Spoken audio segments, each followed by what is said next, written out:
أشرقت نفسي بنور من فؤادي حينما رددت يا رب. Saya ingin mengingatkan diri saya dan teman-teman sekalian statement yang menarik dari Ibnu Qayyim rahimahullah.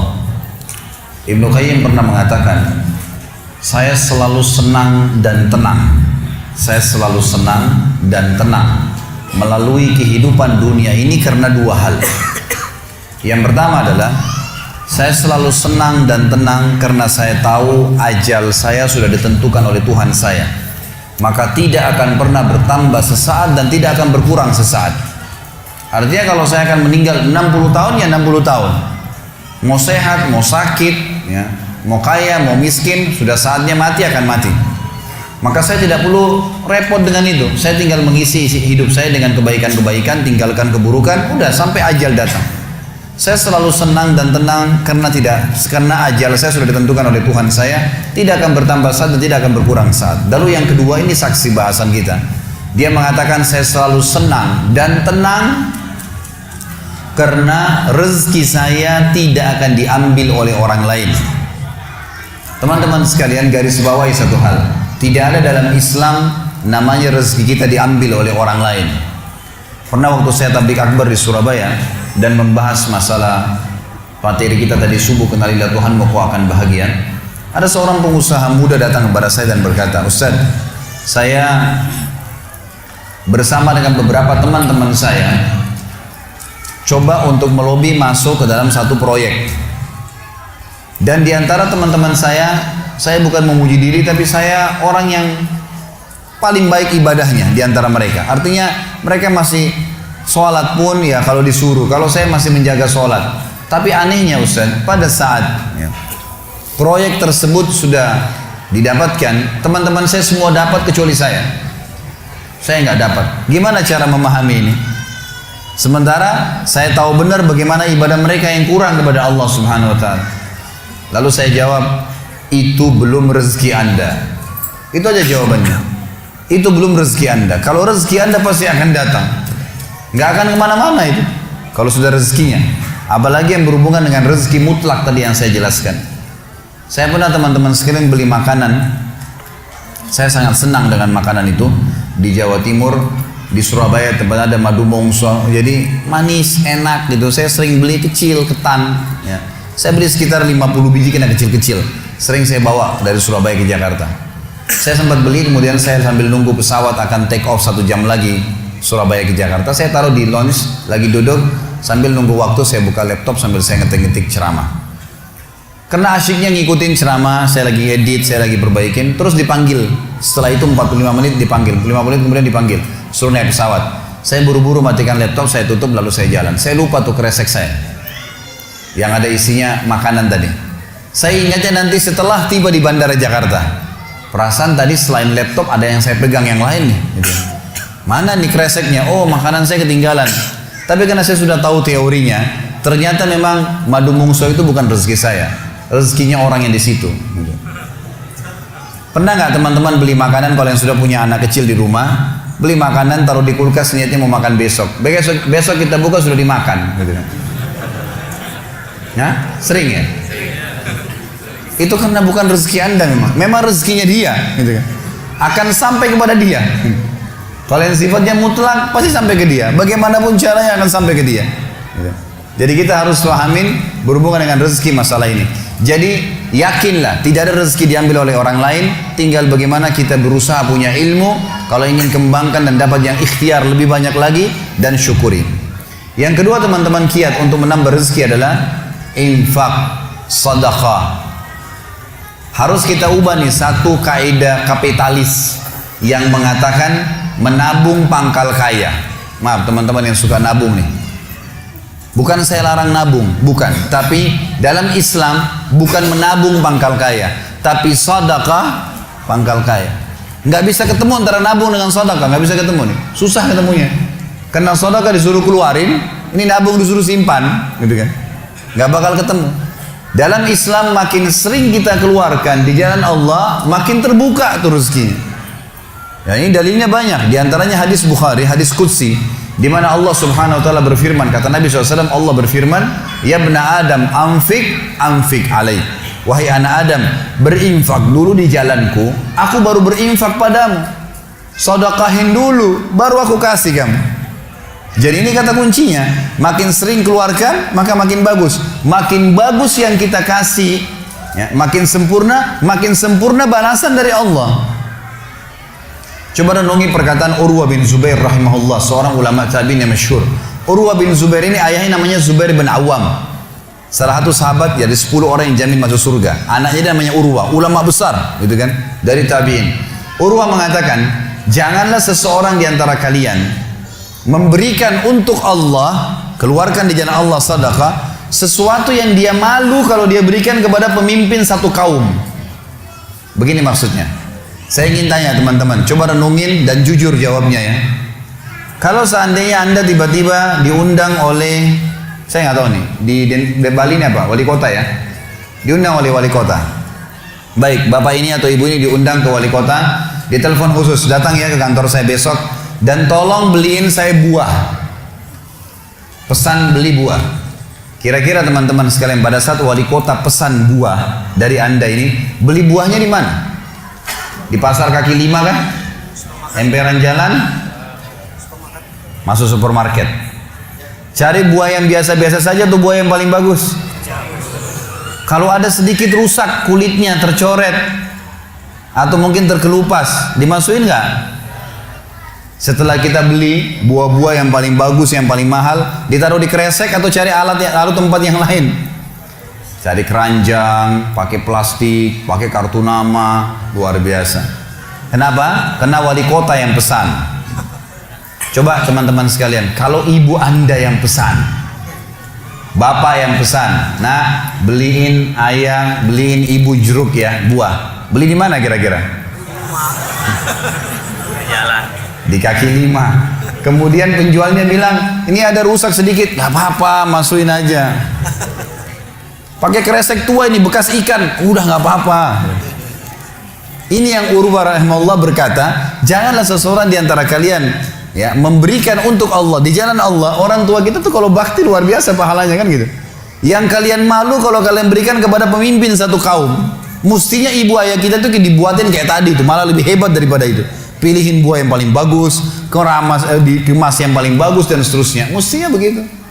Tapi seperti itulah manusia, karena tidak paham teman-teman sekalian. Sesuatu yang dikeluarkan di jalan Allah akan mendatangkan respon rezeki yang banyak.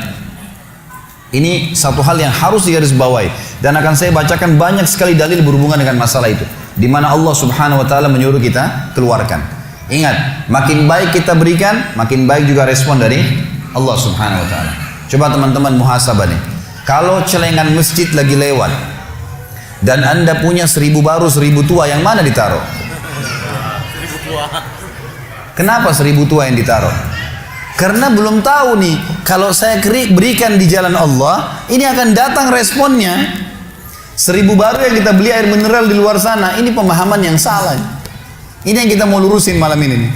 Mestinya teman-teman sekalian cari uang yang baru dikasih ke jalan Allah, yang tua dipakai belanja. Mestinya begitu. Karena makin baik kita berikan, maka makin baik responnya. Gitu kan? Makanya kata para ulama, siapa yang memberikan sesuatu yang baik pada Allah di jalan Allah, Allah akan balas dia dengan kebaikan.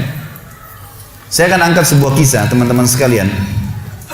Kisah seorang ulama tabi'in bernama Rabi' ibn Haytham rahimahullah. Rabi' ibn Haytham ini ulama yang sangat terkenal dengan kesolehannya, luar biasa kesolehannya orang ini. Jadi dia di akhir hidupnya, Rabi' ibn Haytham ini muridnya Abdullah bin Umar, muridnya Abu Musa al-Asy'ari, sahabat-sahabat yang mulia. Ini murid langsungnya, ulama tabi'in yang terkenal, Rabi' ibn Haytham. Rabi' ibn Haytham ini di akhir hidupnya sempat stroke setengah badan. Datanglah 2 orang muridnya bertamu ke rumahnya, dan ini termasuk adab yang baik. Kalau teman-teman mendapatkan seorang alim ulama dan memang dia bersedia bisa didatangin, kunjungin, minta nasihat, atau ketemu minta nasihat, atau ada di pengajiannya lah. Mereka datang mengatakan, begitu masuk, kebetulan stroke setengah badan, bagian kiri tubuhnya stroke ini. Ada 4 kejadian di rumahnya pada saat itu. Yang pertama, pada saat muridnya masuk, muridnya berkata, wahai imam, imam ini kiai, ustadz, wahai imam, apa rahasianya, kenapa anda ini bisa mengontrol lisan anda? Tidak seperti ulama-ulama yang lain. Masih kadang-kadang ngobrol-ngobrol kosong. Anda ini betul-betul, Rabi ibn Haytham ini terkenal kalau ngomong nasihat, tanya kabar orang, gitu kan, Quran atau zikir, nggak ada yang lain. Ini itu saja 4 tuh dari lisannya, nggak ada yang lain, luar biasa. Kalau bukan nasihat orang, tanya kabarnya orang lain, gitu kan, apa kebutuhan mereka, kemudian berzikir atau baca Quran. Gitu. Ini masuk dalamnya zikir adalah doa. Maka dikatakan apa sih, murid-muridnya bilang apa rahasianya Anda melakukan seperti ini? Dan ini saya sempat angkat di khutbah Jumat kita kemarin, potongan kisah ini. Maka Rabi ibn Haytham mengatakan, wahai murid-muridku, apakah kalian sampai sekarang masih ragu ada Tuhan namanya Allah? Dan kalian masih ragu di pundak kanan dan kiri kalian Allah telah letakkan malaikat yang akan mencatat amal baik dan amal buruk kalian. Dan pasti demi Allah akan dibacakan dan dihisapkan untuk kalian di sana, di akhirat nanti. Artinya saya bisa mengontrol lisan saya karena saya tahu Tuhan saya selalu melihat. Dan ada malaikat yang mengawasi, tidak pernah tidur nih, 24 jam terus mengawasi. Baik dicatat, buruk dicatat. Lalu kemudian muridnya mengatakan, baiklah kalau gitu, dapat ilmu. Kejadian pada saat itu teman-teman sekalian yang lain adalah, yang kedua, baru mau ngobrol sama murid-muridnya, tiba-tiba anaknya Rabi bin Haytham keluar dari dapur, masuk ke ruang tamu pamit. Anak laki-lakinya lalu berkata, wahai ayahku, semoga Allah senantiasa menjaga Anda. Ibu saya membuatkan untuk Anda makanan namanya halwa pada zaman itu. Halwa ini Bapak Ibu sekalian makanan yang mahal. Bahannya susah, bahannya mahal, buatnya susah, lama diadon berjam-jam baru jadi. Dan ini dimakan oleh pejabat-pejabat gitu. Rabi bin Haytham rahimahullah ini punya ciri khas. Mereka tidak pernah rewel. Di rumahnya dihidangkan makan apa sama istrinya, dimakan sama dia. Baik sekali orangnya. Udahlah, dunia dilaluin sama dia begitu saja. Maka anaknya datang dan mengatakan, wahai ayahku, ibuku membuatkan untuk Anda halwa. Makanan yang mahal bahannya dan juga susah buatnya. Tapi anaknya bilang, ibu saya buat halwa buat Anda. Ibu saya berharap Anda memakannya. Anda memakannya. Gitu. Lalu kata Rabi bin Haytham, baiklah, keluarkan aja. Dikeluarkanlah makanan tersebut. Lalu halwa ini dipotong-potong karena kue yang bagus dan cukup besar, di nampan besar dipotong-potong. Baru saja Rabi bin Haytham mau memegang dengan tangan kanannya, karena sebelah kirinya sakit.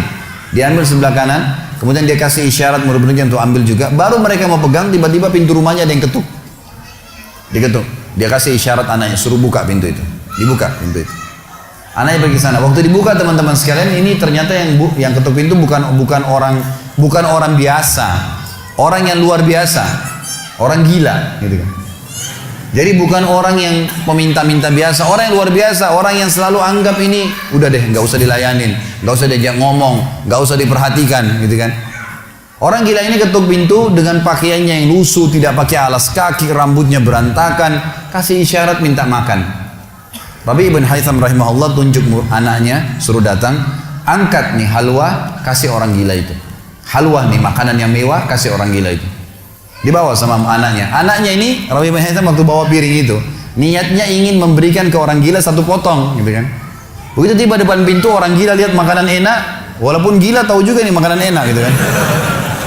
Diambil sama dia piringnya. Diambil, dimakan semua. Dalam kisahnya dikatakan sampai air liurnya jatuh-jatuh di situ, dihabisin sama dia. Sudah habis teman-teman sekalian, apa yang terjadi? Orang gila nggak ngerti, dia nggak terima kasih, nggak apa, piringnya dilempar pergi. Anaknya Rabi bin Haytham ini tahu nilainya makanan yang ibunya buat tadi. Diambil piring itu, ditutup pintunya, lalu dia kembali lagi. Kemudian dia bilang sama ayahnya, wahai ayahku, semoga Allah senantiasa menjaga Anda. Sebelum saya lanjutkan kisah teman-teman sekalian, saya sarankan juga bahwa teman-teman di sini yang sudah punya anak, biasakan selalu menggunakan doa antara suami istri dengan anak. Itu penting sekali. Karena kata Nabi SAW, jangan ucapkan kata-kata doa yang bisa berbau doa buruk buat kalian, diri kalian, keluarga kalian, dan harta kalian. Karena bisa saja malaikat lewat dan mengaminkannya. Ya. Kita harus selalu doa yang baik, gitu kan. Jadi Rabi bin Haytham membiasakan anaknya untuk dilatih berdoa yang baik. Jadi selalu kalau mau minta tolong, nak, semoga Allah menjagamu, ambilkan ayah ini. Nak, semoga begini, semoga Allah menjagamu, semoga Allah berikan kau rezeki, ambilkan ayah seperti ini. Jadi selalu diikuti dengan doa. Anaknya pun terbiasa mendoakan ayahnya. Dalam kondisi anaknya jengkel karena perilaku si orang gila tadi, dia kembali dan masih sempat mengatakan, ayah, semoga Allah menjaga Anda. Tadi itu ayah yang minta-minta orang gila. Dia tidak mengerti nilainya makanan yang kita kasih. Kalau tadi Anda suruh saya ke dapur, ngambil apa saja, roti lah, apalah, dia makan juga. Kenapa harus halwa yang ibu saya setengah mati buat, biayanya mahal, buatnya lama, gitu kan? Jadi anaknya butuh jawaban nih. Perhatikan apa jawabannya orang beriman kepada Allah dan tahu benar kata kunci bertambahnya rezeki justru dengan sedekah itu. Kata dia apa? Ya waladi, illam yadri, fallahu yadri. Baru dia baca ayat lan tanalu birra hatta tunfiqu mimma tuhibbun. Wahai anakku, kalau orang gila itu tidak tahu nilainya makanan yang kita kasih, nggak penting buat saya. Karena Allah tahu nilainya. Bukan dianya, tapi Allah tahu nilainya. Dan ingatlah firman Allah, kalian tidak akan mendapatkan, gitu kan?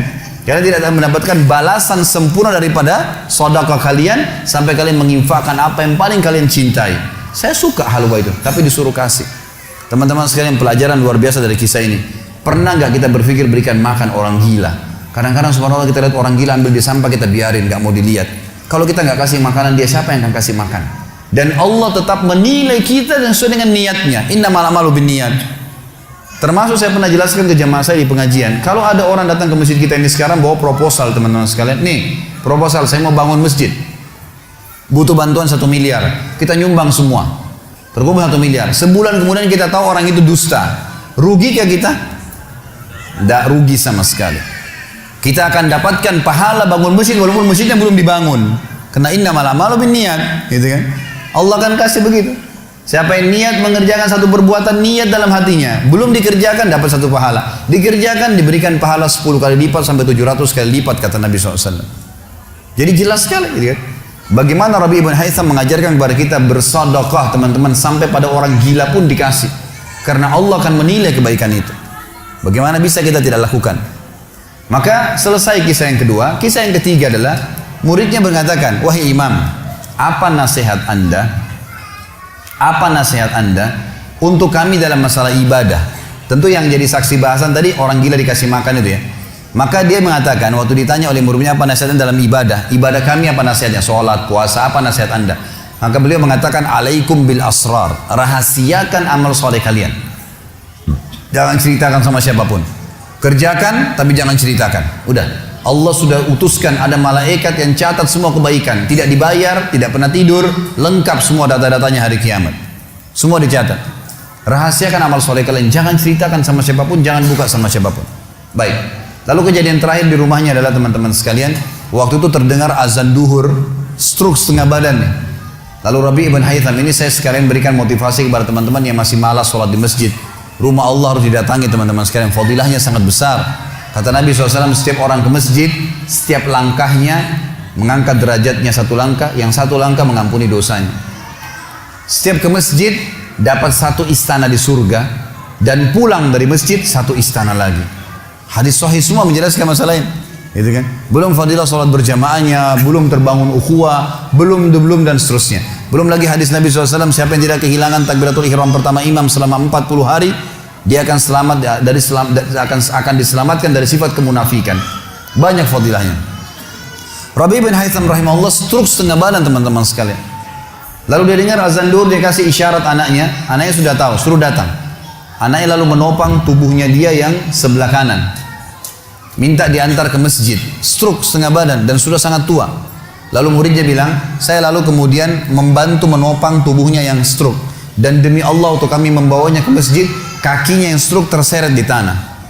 Lalu saya bisikin di tengah jalan, imam, hai kiai, hai guru, anda kan punya rukhsah, punya keringanan, sholat aja di rumah. Stroke, tua, susah gitu kan. Lebih baik sholat di rumah. Apa kata dia? Orang beriman tidak mengenal stroke kah, sakit keras kah, ibadah kepada Allah nggak terganggu nih. Kata dia, wahai muridku, aku mendengarkan dengan kupingku ini azan, hayya 'alas shalah, hayya 'alal falah. Ayo salat, ayo mendapatkan kemenangan dari Allah hanya melalui lisan muadzin saja. Karena semua muadzin sama mengucapkan, mau orang Afrika, mau orang Arab, mau orang Melayu, azannya sama. Hayya 'alas shalah, hayya 'alal falah. Allah memanggil saya mengatakan, ayo sholat, pencipta langit dan bumi, ayo mendapatkan kemenangan. Lalu saya sholat di rumah saya, demi Allah saya akan datangi masjid walaupun saya merangkak. Luar biasa nih, ya, keimanan membuat seseorang stroke pun bisa beribadah kepada Allah. Tapi dari kisah kita, ya, dari 4 kejadian di rumah Rabi' ibn Haytham adalah bagaimana dia bersedekah kepada orang fakir miskin tadi. Ada riwayat Bukhari yang lain teman-teman sekalian berbunyi, Kata Nabi SAW dulu di zaman Bani Israel ada 2 orang. Di zaman Bani Israel ada 2 orang. 2 orang ini bersahabat, dua-duanya punya kebun. Dua-duanya punya kebun. Kebun ini mereka lagi nunggu hujan dan satu negeri itu belum turun hujan. Tiba-tiba si A sama si B. Si A ini melihat ada awan, kata Nabi SAW, lewat di atas kebunnya.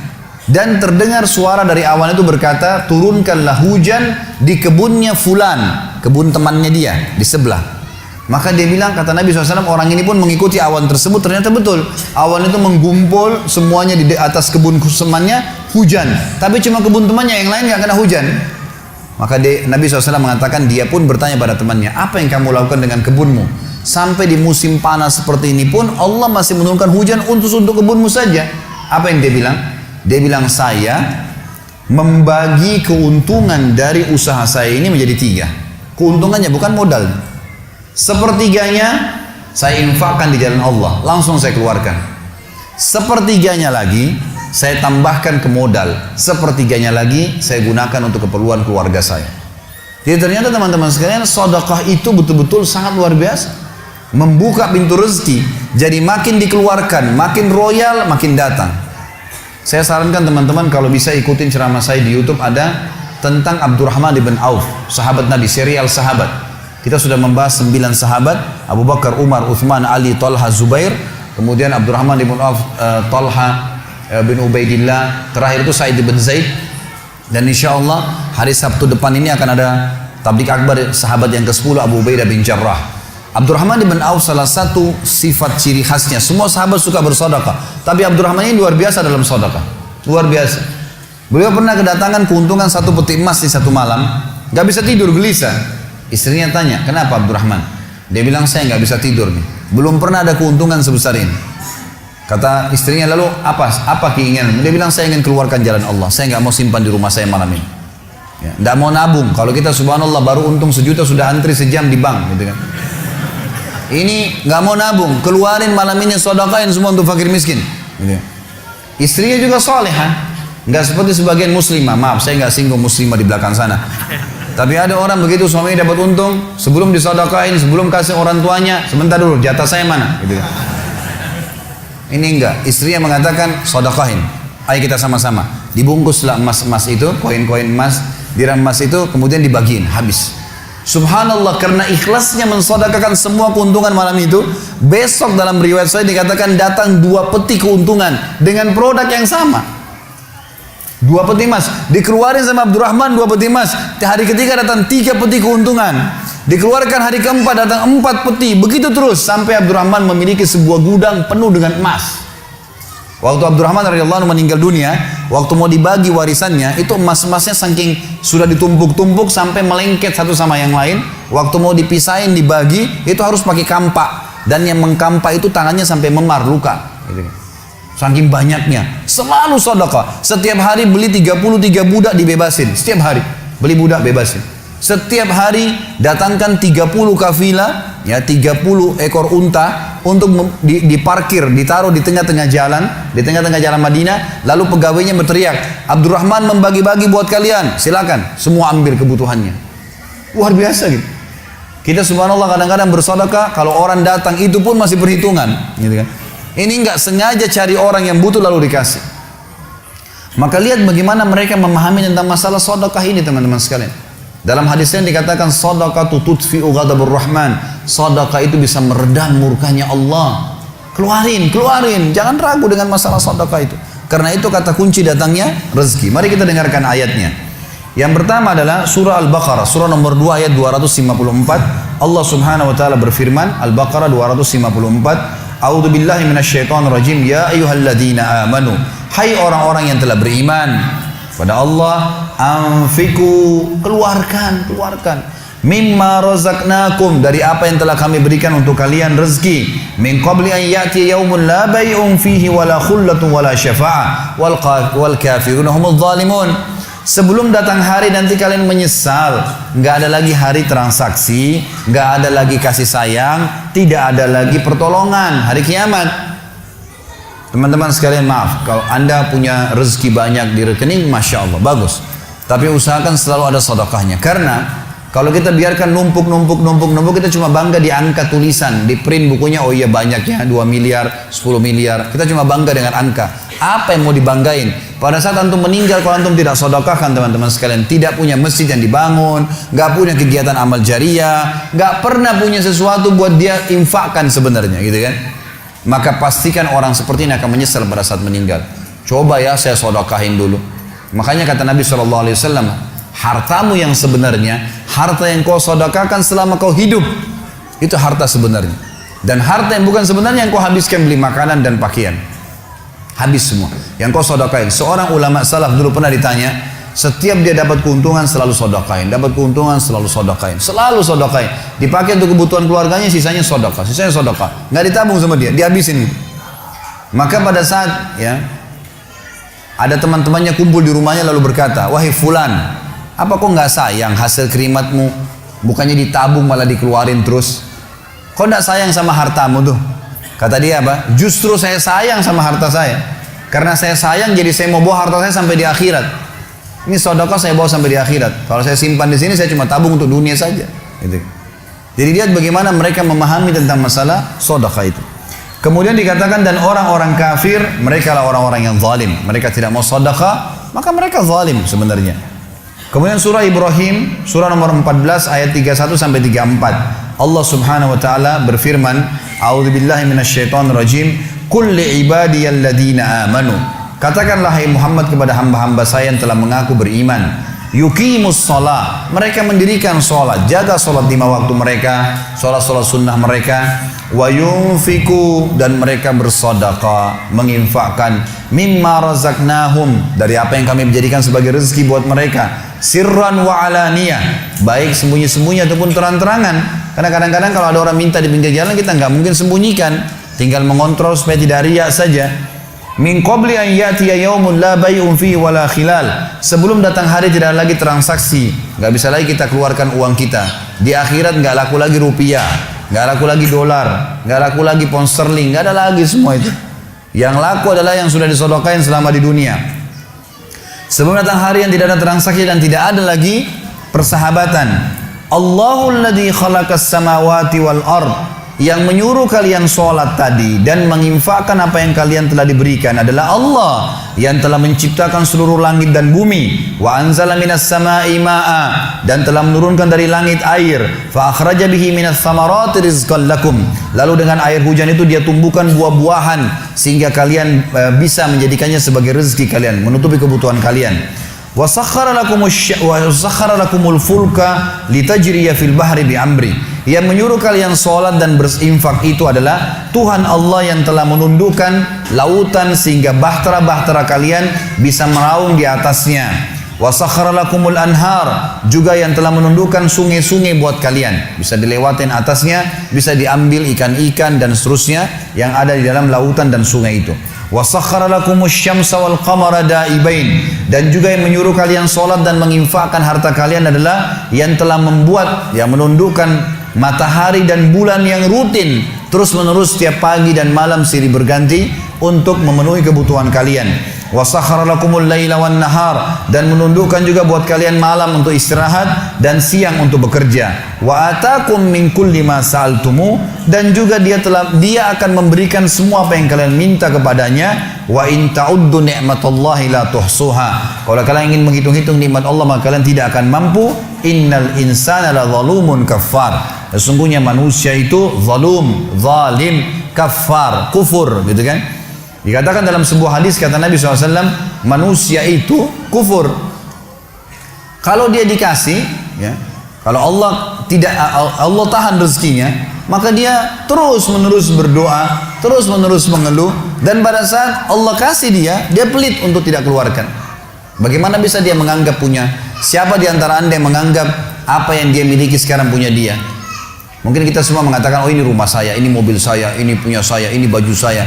Itu perkataan kita cuma simbolik di dunia. Buktinya pada saat kita meninggal, dibungkus dengan kain kafan, semewah apapun mobil tidak bakal ikut ke liang lahat, rumah tidak masuk liang lahat, nggak ada ceritanya. Kita masuk semua jadi warisan tuh.